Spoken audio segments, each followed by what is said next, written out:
Peter Piper picked a peck of pickled peppers. Oh my God. I'm just going to start.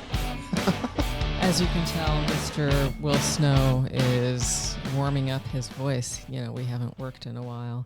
We were on vacation. Welcome to Ask Dad. Hello. A dad show, not just for dads, but everyone that wants fatherly advice from a real dad. Whether you're here for the bad dad joke or to gain some insight, Will Snow is the man, the myth, and the legend in his own mind, and he knows all things. So please welcome to today's episode of Ask Dad. Oops, I guess they're laughing at you. Woo, they love you. You're awesome. I love Hello. Hi. Hello, Will Snow. Hi, Deb. Oh, how are you today? It is wonderful to be back here. It is. I feel like we've been gone forever. It's only been a week, though. Yeah, but you gotta take a little break every once in a while. Exactly. You know. That song, the Kit Kat song, is in my head now. The Kit Kat song. Yeah. Give me a break. Oh, jeez, no! Don't put it in my. Now it's in my Break me head. off if good, as it should be. Yes, no. yes, It's like the yes. yawn. That's like the yawn thing. Well, you yawns start are always contagious. you start yawning, and everyone's like, "Oh my God!" It was used to be really funny doing that in class when I was in school. Yeah. Yeah, I would actually do it on purpose, even though I course you wasn't would. tired. Of course you would, just so you can antagonize the rest of the team. And then, like in first period. Oh my God. No, I heard the funniest thing though. This one teacher, one of my children had a teacher in first period who would play a video. So put the lights down and the heat was on, and put a video. Oh my God, everybody, they And would everybody just fall was asleep, just and then nobody dead. would bother the teacher. That's amazing. What a great teaching technique that was. Yeah, seriously. So there you go. So no, it's good to be back. Really got all kinds of inspiration over the last week. So I'm very excited to share that with our listeners. So hello, Excellent. listeners. Hello, listeners. So and by the way, I've been thinking about some wordplay. Oh, Yeah. I'm listening. Yeah, what word can you actually make shorter by adding 2 letters? What word can you actually make shorter by adding By 2 adding letters? 2 letters. Yeah. Adding? Yeah. That's- Short. Oh, I don't know. Short. What word can you Oh, make for fuck's short? sake. Come on. Got to get in the groove here. Oh, Giving you crickets. I got the crickets. I gave you the crickets. Wow. Did you know that Harry Potter cannot tell the difference between his cooking pot and his best friend? Why is that? They're both cauldron. Cauldron. Oh, Cauldron. yay, huh? Wait. Oh, It's my board. yeah, that's my like board. the old adage that you should never argue with a comedian, a stand-up comedian. You'll always lose to the person that has the microphone. Oh, you paused when you were like, you should never argue with, I was about to say a Capricorn. Well, that too. Yeah. No arguing with Capricorns. It's right. pointless. You will be wrong. What are we talking about today, Mr. Will Snow? It's actually interesting. I had a conversation a few weeks ago with a gentleman, and we were talking about the concept of keeping score in life. Keeping score in life. Keeping score in life. Tell And me more. Yeah, well, I was appalled, but it's not appalled. I guess is a little bit of a strong word. I just don't think that. I think that whole concept of keeping score. How much do I have? How much do I make? What kind of car do I drive? What kind of house do I live in? What kind of clothes am I wearing? What kind of vacations am I taking? Et cetera, ad nauseum. It just really is not the. Yeah, see, you're yawning already. See, it's worked. It's already working. But you didn't yawn. No, but I was talking about something that is really dull, and that is keeping score in life. Well, okay. I didn't mean to yawn. Your conversation is not boring. You're not boring. I love you. You're amazing. Oh, thank you. Love you. You're amazing. So is it keeping score externally or is it keeping score internally? Because I know for me, I keep score sometimes internally, not for external things, but, did I get faster in the pool today? Was I able to, like when I used to do the marathons and Ironmans, and I never did an Ironman. Let me stop right there. I had wanted to do an Ironman, but as I was training, I tore the labrum in my hip.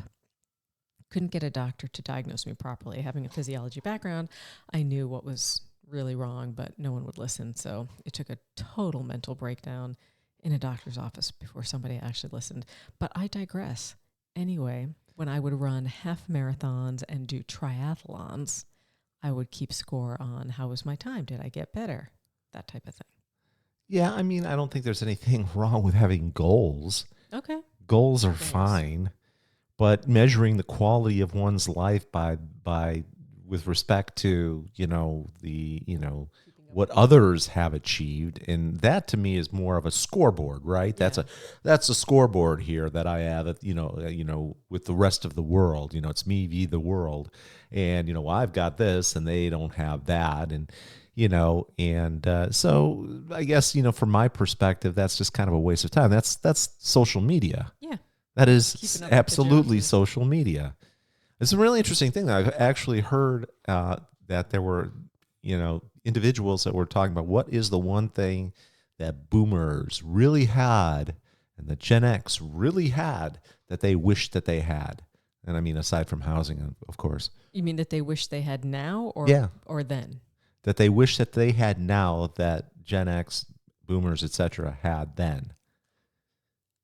No social media. Oh, right. Yeah, no social media. Absolutely. That it has absolutely been a poison to when it all comes right down to it. And I look at it and I can say, yeah, this is a great tool. It's been wonderful, but this inherent concept of I've got to measure myself versus everybody else. I've got to keep score in life. And okay, so you get all the toys, you got all the money, you're never going to have all that, by the way. You're never going to have all. You're never going to have it all. Right. So it's, it's like, then but I did it. I got as much as or more than anybody else. And then you die. Yeah. And you're dead. Right. And you did nothing with it. But you've acquired it and you've amassed it like a dragon. Yeah. Jinx, I love you. Yeah. So no, it's just so amazing to me. But that is, the way of the world apparently, but we're all keeping score here. And then do we do that in relationships then? Well, hey, I did the laundry twice this week. So you gotta, do the dishes, or you got to make dinner because I did that, because then you got to do this. And then it becomes, what is it, life by ledger? Yeah, ledger. That's the word I was trying to think of. I was also waiting for I don't know what. What were you waiting for? I don't know. I was just waiting for the conclusion of my thought? Yeah.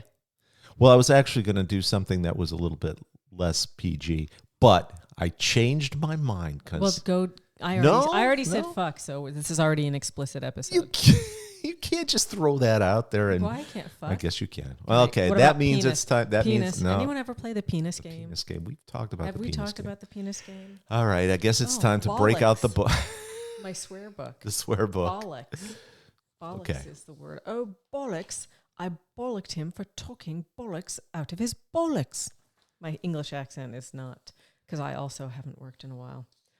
The etymology, it derives from the Old English word. I want to hear you say that again. Bollocks? Yeah, I want to hear you do your English accent again.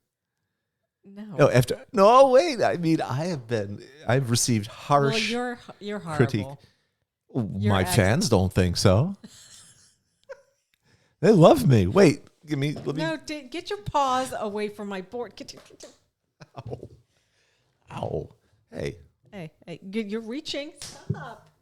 Stop it. We're having a moment, listeners. Ow. Hey, listen, you can't do that. Yes, I can. My Bollocks. show. Okay. Okay. It derives from I love you. Okay. That was I a love you love. too. That was a love tap. I love you too. Violence. Is never the answer. Bollocks derives from the Old English word for testicles. Bollocks. The term was used in everyday language as the word for testicles and only became offensive in the mid-17th century. That's a good English accent. Okay, there you go. You're much better. All right, fine. Anyways. Well, I wasn't so, gonna. so Anyway, go no, with I'm your not. Rated R. No, I'm not going there anyway. I've decided to move forward. We're moving forward. We're keeping score. Keep it. What? No. We're keeping score. Now that's just the way to do it now. Apparently, like, how old am I? What should I have amassed by this point in time? If I have actually, it's really funny because that actually happened to me the other day. Yeah. Yeah. So, I mean, I recently had another, circle of the sun, and there's this tendency to try to. I said, well, okay, I've reached this age, this level of life, and what have I actually achieved, and then start taking inventory of all of the things that I haven't achieved, and all of the things that I haven't acquired, and so it was really kind of scary because it started out as just a little trickle of that thought process, that scorekeeping thing, and then it devolved very rapidly into just an entire shit stream of negative self-talk, Right. and just beating myself up for days. Yeah. And it took me quite a while to pull out of that mind funk. And and that's actually a good point here. How do you pull out of that mind funk? Yeah, the mind That when funk. you start sliding down that slippery slope of negative self-talk, and it starts really easy. Yeah, like and then one word, one phrase. and then all of a sudden you're down this really, really crazy slippery slope, and you're hating on yourself. And I find that, honestly, you just gotta feel the feels, right? I mean, you're gonna feel that way. You just, at a certain point in time, you just have to let it go, feel the feels, and then you have to stop. Yeah. And that's what I have to do anyway. I have to stop. And so one of the ways that I do that is by doing the counter, which is the positive reinforcements. Okay, so I said something negative about myself. Now I'm going to say something positive about myself. And then I'm going to try to be grateful about things instead of, feeling that I have less than. Start being grateful for the things that I do have. And what's one of the best ways that I have found to be grateful is to go into a doctor's office on the patient in the incoming patient the form. intake form? Yeah, the intake form, Oh my where they ask you like 500 things. Do you have any of these things? And I'm like, No. no. Yep. Great. Exactly. By the end of that, I actually feel pretty good. I'm like, I'm in there to, for some whatever is going on, but I don't have these other 80 things wrong with me. Yeah. So that feels good, right? So, so again, being a little bit more grateful about, and being more in the moment and in the present, and we talked about that as well. Changing perspective. So I do think there's a danger actually to this whole scorekeeping nonsense, because it really does take us out of the moment. Yeah. It takes us out of the pleasure and the enjoyment of being here and being alive and being with the people who love us and care about us, and being able just to enjoy even the simple pleasure of walking outside in the fresh air, or just, any little thing. In any day, there's a million little things. But if you start getting into that mindset of, I have less than, you start getting into that comparison thing. And on the other side of it, what are you going to do if you do have more than somebody else? Are you going to be judging them for having less? Right. So this sets up this whole really wicked, judgmental, self-judgmental kind of process. And, I think competitive athletes are certainly prone to this, because as you said, you're always looking at your time. Am I improving my time? What can I do to make my time better? What can I do to make my output better? What can I do to make my income better? And there's nothing wrong with that per se. Like I said, when it becomes problematic is when you start really letting it get you down. Letting it pull you in the wrong direction. You should be using it as an internal motivator to do better, to achieve, to improve your performance, not to beat yourself up for having an off day or whatever, Yeah. or an Yeah. off year, Yeah, exactly. And it's or an off decade. okay. Okay. It's interesting because this week at work, a lot of these types of discussions have come up, and talking about the scorecard. It made me think of this one question, and I think anybody that has ever in their lives interviewed for a job has had this question, and I've always hated this question because I don't know, I don't know, like the where do you see yourself in 5 years? It's to me, it's such a bullshit question because I don't like it because it's like, I don't know where I'm going to be in 5 minutes. So don't ask me where I'm going to be tomorrow. And then it puts people into this mindset of, well, then I'm going to have to do this to A, to get to B, to get to C, to get to D, and then, in 5 years, if that didn't happen, oh no, my virtual scorecard that I wanted to have over the years just didn't come to pass. So now I'm not worthy. Well, again, and that's the very first concept we talked about here when we opened up this podcast is you are worthy. Okay. Listeners, you are worthy. You are worthy. You are worthy. You don't have to ask anybody. I've already told you. So Dad's told you, and I am Will Snow, and I know all things. So you're worthy. So now you don't have to ask anymore.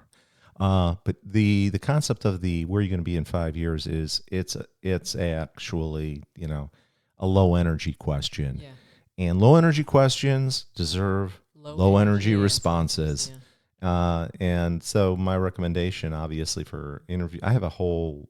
Yeah. I could go through and maybe I'll do that one time, but it's it'll be a longer episode to talk about in the interview process. Prepping. Yeah, exactly. But I've done like thousands. Yeah. I've done thousands of interviews. Yeah. They're all the same. And it's very funny. And I know it's for the company, so you can say, well, I plan to evolve and grow with this company. I mean, they just, want you to. Like I said, it's a low energy question, so it's deserves a low energy response. Yeah. Yeah. I remember. Well, I'll save it for the interview podcast. Yeah, but actually we should do that, but it'd be a longer one for sure. All right. So, do we have any questions from any listeners? We do. We have one from Kyle from Long Island. Hello, Kyle from Long Island. Hey, Kyle. You're from you're from Long Island? I don't know what the hell you're doing. It's my New York accent. Oh, my God. That is not New Yorkers. I apologize on behalf of that egregious effort of a New Yorker. Apologize to the entire state for my horrible accents. Although I grew up in upstate New York, but people that lived in the city told me that I wasn't really from New York. I'm like, it says it on my birth certificate, but I guess New York State is a whole different country than New York City. But again, I digress. Kyle, hello from Long Island.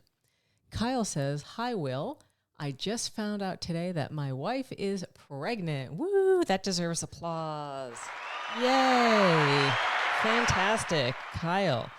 And he says that we are both excited. Our families are over the moon about it.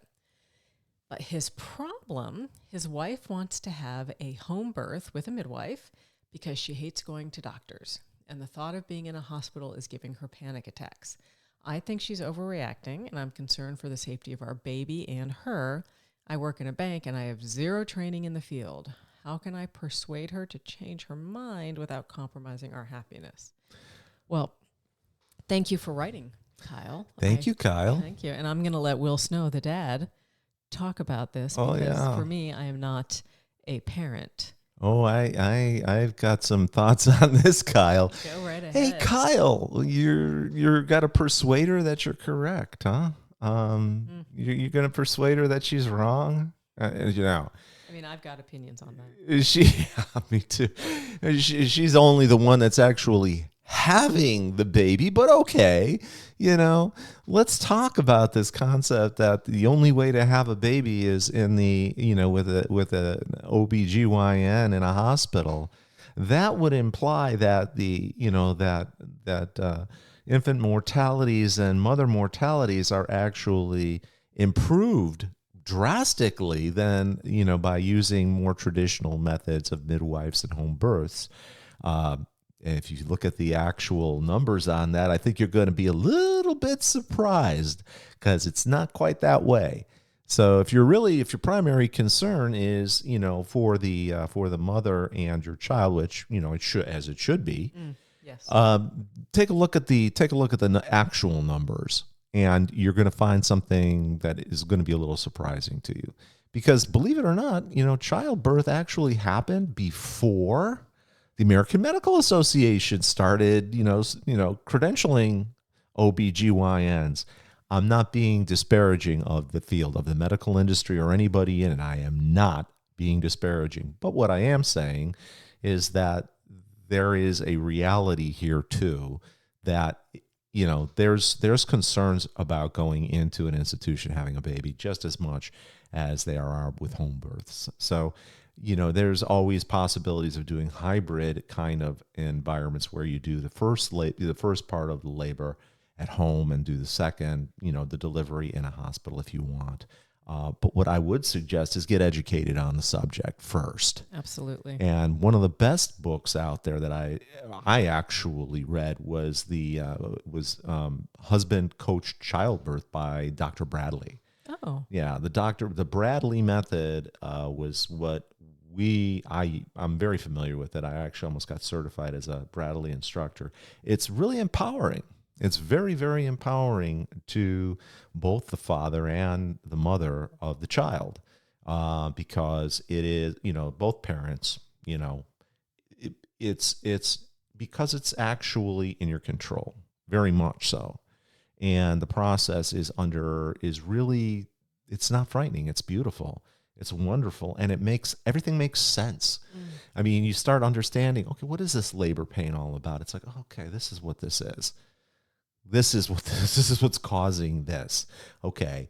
You learn that it is not as frightening as you might think. In fact, it's beautiful. It's wonderful. It was amazing. It's an amazing experience. But it requires that you find out about things. Don't grab your knowledge from whatever you're seeing on TV, because that ain't the way it happens. Right.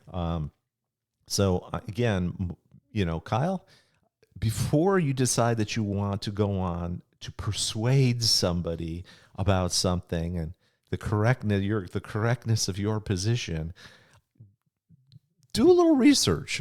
Find out a little bit more. Yes. And if I may interject, Will Snow. Oh, you may. So, first of all, Kyle, congratulations, Mazel Tov, on your baby to come. Did I not say congratulations? You did. Oh, good. You did. I'm just adding a mazel or two. Okay, that's cool. I just didn't want to feel ungrateful for the question or for the fact that that we have an amazing listener who's got a great situation, so, right. and we should be very happy. Yes. Women really, we can't be persuaded, by random. This is what you should do. So no shoulding all over your wife or friends or whomever, because you should do this and you should do that. It doesn't work. But what I do suggest is have a conversation and ask her what it is that she's so afraid of, and have her share that, and then you can share your concerns, and the two of you can come up with something together. That's my suggestion, instead of trying to shove your persuasion on someone, because that's how I inferred that you want to persuade her to go change your way, mind. right? Yeah. And that doesn't work. It never works. I can guarantee no woman can be persuaded.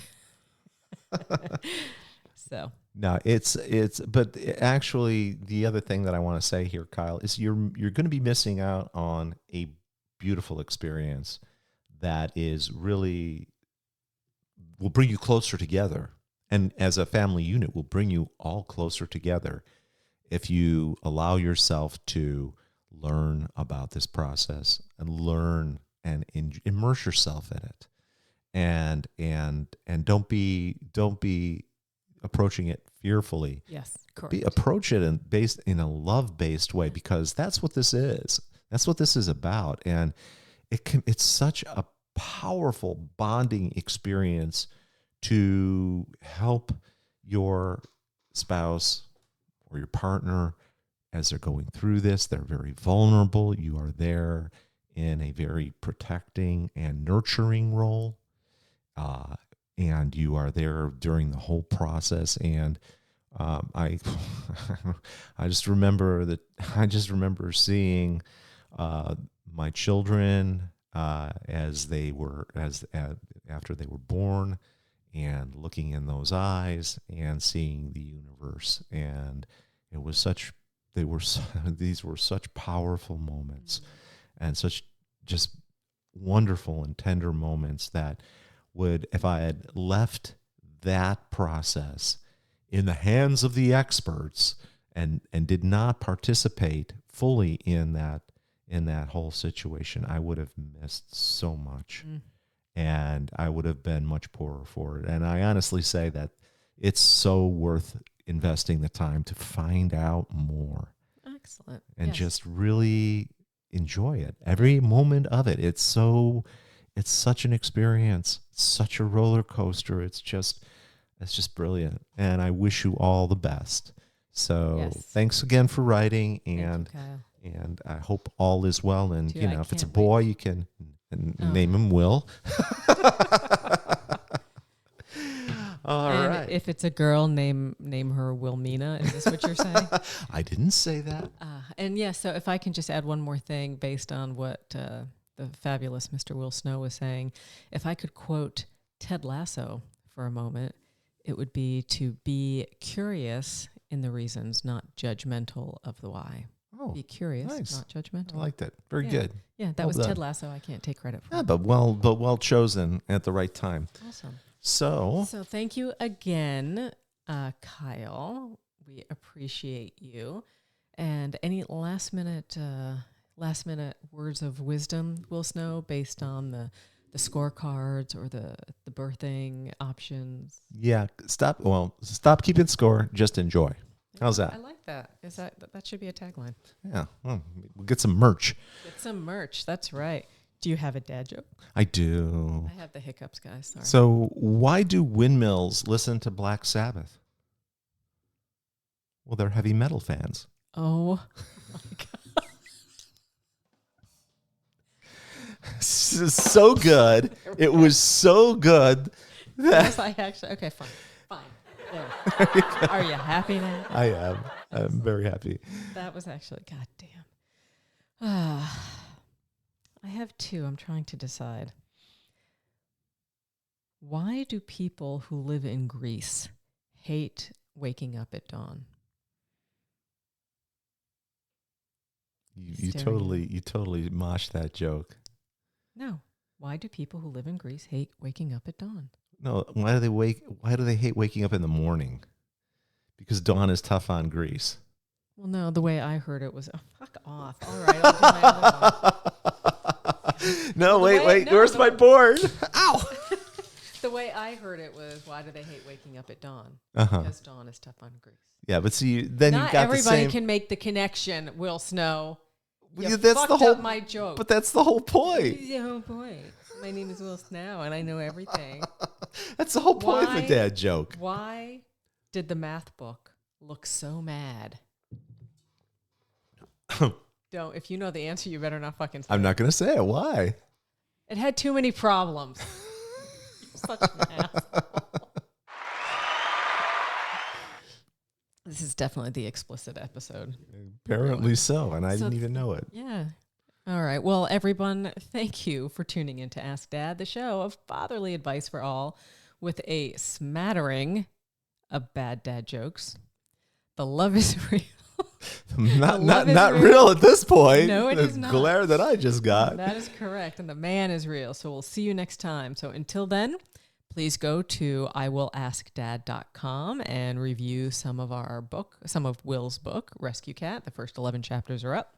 And you can also send us your dad jokes and questions at iwillaskdad.com, and we can talk about it all. We can talk about the good, we can talk about the bad, and we can talk about how Will Snow, the dad, ruins all jokes.